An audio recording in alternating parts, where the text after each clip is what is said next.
Баршаңызға қайырлы күн достар. Бүгінгі күндеріңіз сәттілікке толы болсын.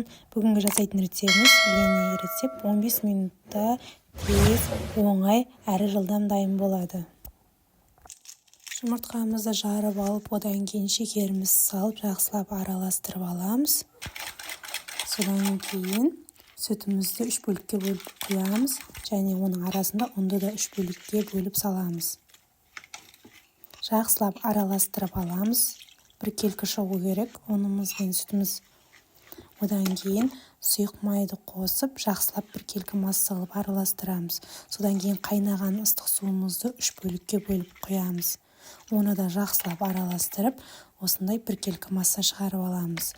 Қызып тұрған майымызға сұйық май жағып, бренdiімізді құямыз. Содан кейін піскен бренdiіміздің үстіне сары май жағамыз, өйткені бренdiіміз жұмсақ болу үшін. Және де оның арасына өзіңіздің қалауыңыз бойынша сгущенка немесе варенье тағы басқа қосуға болады. Және де осындай менде күшті бренди шықты. Сіздерге ас болсын.